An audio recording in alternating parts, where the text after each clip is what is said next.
So Nick, a fucking Academy Award. won 2 Academy Awards. You know what I'm saying? Academy Award. This is no. When you were writing it, who were you thinking of for the lead when you were writing it?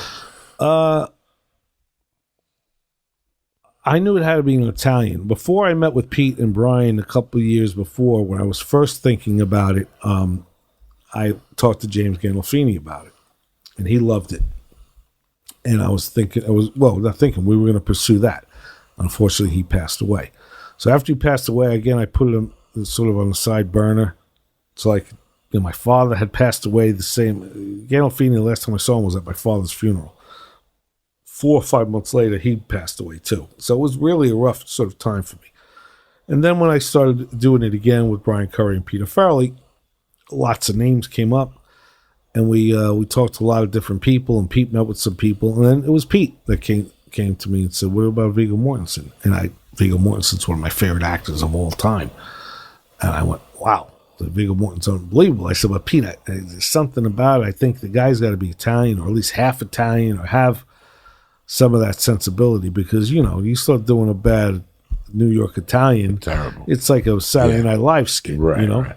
Some guy's imitating Joe Pesci badly, So I thought about it, and I said, well, you know what? Who's the most iconic Italian character ever put on film? It's The Godfather. If you think of who's the biggest, The Godfather, Marlon Brando. Not Italian. Marlon Brando's Irish. Maybe mixed, whatever he is, but no Italian. I said, you know what? Viggo is like our Marlon Brando.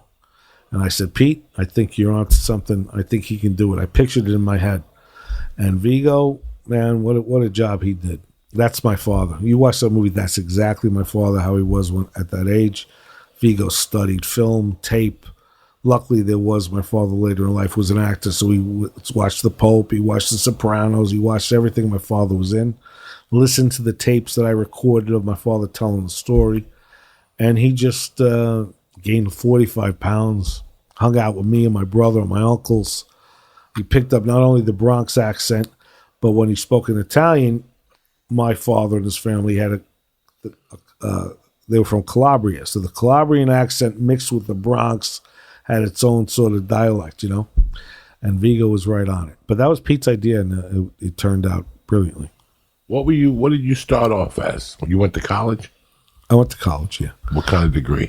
Communications. Did you think you were going to write it all? Yeah, I always was writing from when I was a little kid. I wrote little books. I wrote little stories. I was writing. And watching your dad act, did that inspire you to act? Or Yeah, I guess so, yeah. But I loved it like I said, for when I was 10. I always knew I wanted to be an actor. I don't know why. It's not the smartest. After The Godfather, did you do a bunch of stuff? I wasn't like a kid actor. I did The Godfather, but that was the thing that got me like film, filmmaking. So I was always making little films. In those days, they had the 8mm cameras or Super 8. Yeah.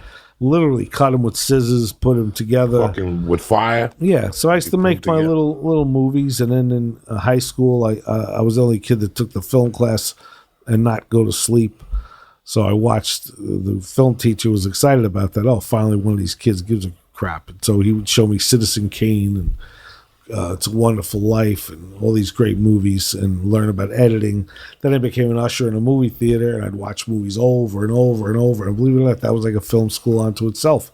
Because I say, okay, now I'll watch how they edit it. Now I'll watch just the acting. Now I'll watch the action sequences.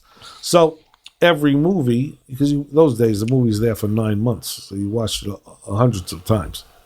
So I just loved film, and I always knew I wanted to get into it. So I went to college for communications, studied film and TV.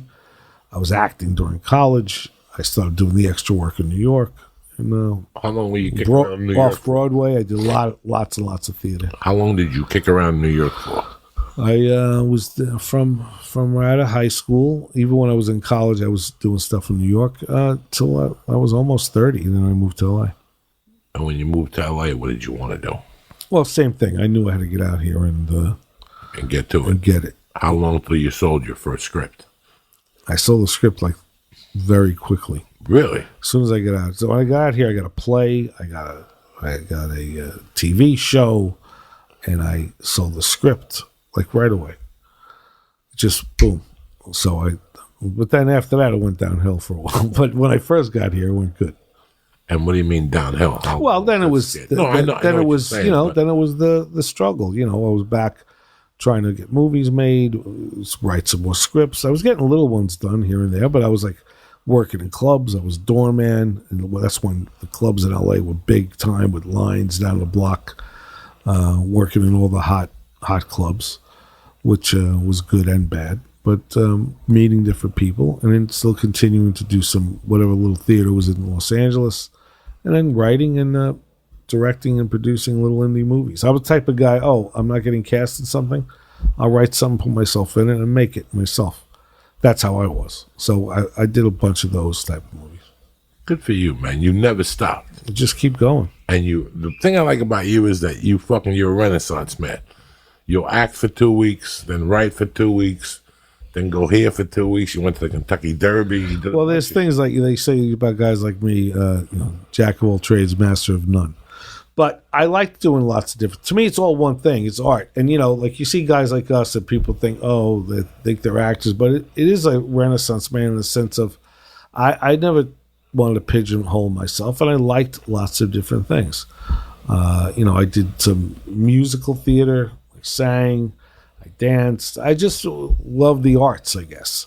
But when you say that and you're a big mug, they think you're a moron. But I studied it, read about it. I like all kinds of literature, film, books, and so drama, comedy, a little bit of everything. So why can't you do everything?